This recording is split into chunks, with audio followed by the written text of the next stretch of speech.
Skip was waiting for. Yeah, I want to go back to, or amplify on this. And I think, let me rephrase the political ramifications of the political optics on this. You had two of the House Republican leadership, David Hess and Sean Jasper, voting for this. All of the Republicans in that committee voted for this gas tax, which could raise or take out of the wallets of citizens up to $1 billion over the next few years. $1 billion, that's not an insignificant number of bucks that I can no longer spend.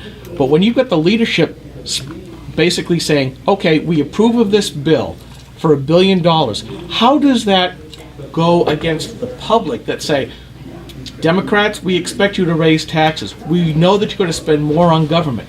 But Republicans, what's the optics when you say, well, we're the party of lesser taxes, smaller government. You just gave the Leviathan $1 billion more. When you've got leadership that seemingly, when you start looking at the votes, are voting more against the regular House Republicans in vote after vote, this is not good for the optics. Right. And I just despair over this because you've got the party platform and you've got the leadership voting against it. Now you've got the HRA getting up out of the caucus this morning and walking out. And I understand more of them are going to go out. You're getting a split in this party, Jennifer, and that's going to be a real hard row for you to hoe. And I don't feel... I feel bad for you. You're going to be put in a bad situation at this point because you're trying to say Republicans are this, but the actual actions are showing something completely different. Okay, I hear what you're saying. I don't feel bad for me. I'm very excited for the opportunity that I have. And I take it on full force, and I'm happy to have it. That was a lot, so it's going to be hard for me to try to remember it all and address everything you said. But what I would suggest is that in both parties, you always have, on some issues, a split where the majority may end up in one position and a few end up in another position.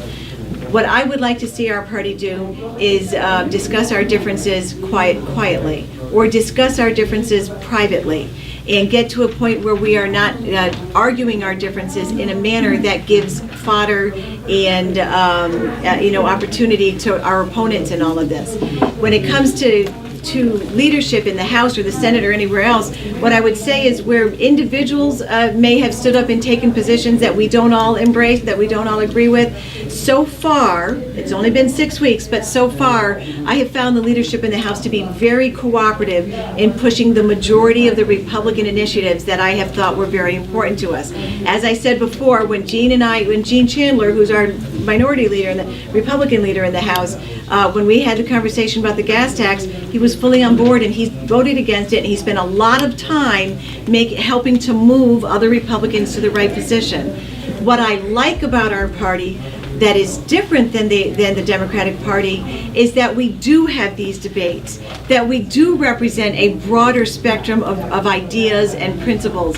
Now, I'm pretty clear about where I stand on these things, and I've never been shy about expressing it. I'm a conservative. I'm a Republican, and I think our platform is very clear that the Republican Party is against raising taxes, that we are against, the language in our platform is very clear, and that is the position that I'm always going to defend. But I also know that there are good, principled Republicans, and I'm not talking about any specific individuals that you're referencing or not referencing.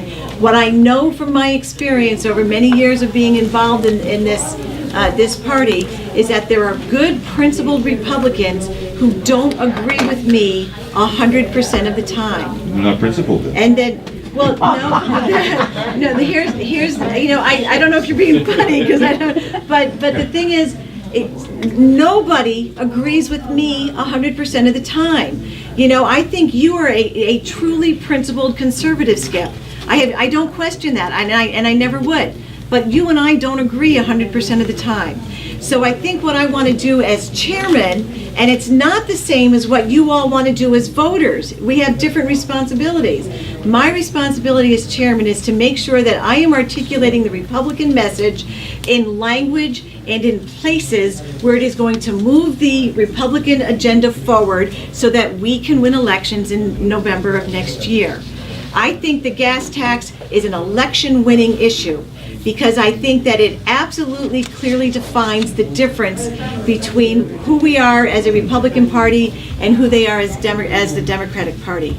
I can accept the fact that as long as the numbers stay as small as they are, I can accept the fact that there are going to be issues where there are Republicans who don't necessarily agree with me. And I can tell you that when I sent the press release out and when I've made some of these statements, I got pushback from a few of the Republicans in the House that they felt like I was attacking them personally. I respect that. I respect the fact that we're going to have a difference of opinions. But I am fighting to make sure that my neighbors across the state do not get burdened by increased taxes and that the Republican message gets out there clearly. I know, so I'm not going to, what I can tell you is that I am not going to stand here and publicly criticize people that I know are engaged in trying to move the Republican agenda forward. That's what I'm not going to do. So, and I hear you, Jennifer, Yeah. and I understand why you are saying what you are saying. But when those of us who are not in the House, but active Republican folks in politics, either doing whatever, when you see the leadership of the Republican Party on the legislative side voting against, like this lady over here said, we didn't send you to do that. Right. Why are you doing that? Well, and now I you've wanna got make the point that that it's- angst in the party itself. it is some members of leadership. But it's wait. leadership, period. Wait a second. I'm not defending the vote. I'm not defending the vote that anybody in any Republican made on the issue that you're talking about. But I hate for us to stand here and say leadership did this because it's not fair. There are a number of members in leadership. You have the power to change that. Seriously, you are the people that our founding fathers gave the authority to. I can't tell you how passionately I believe that to be true. And I talked about it every time when I ran for Congress. I've talked about it throughout the time that I've been involved in politics. You own it. This is your system. You have the voice, and you're going to have the opportunity to rectify that problem going forward as voters. But in order for us to be successful at getting the most principled people elected possible, we have to broaden the number of people that we turn out on election day. That's my job. That's the part that's my job. I've got to get the message out there. I've got to raise the funds that are necessary. I have to make sure we have a structure in place that's going to grow strong campaigns and have the most powerful turnout the vote effort possible. So I believe, Skip, quite sincerely, that you and I are fighting the same fight. I think that we have the same values. I think that we have the same goals, and I believe that we're fighting the same fight. We aren't fighting it from the same position. I'm the chairman of the party. Sam's a senator. We've got a state rep here. Most of you are activists. We all play a different role. We all play a different position on the field.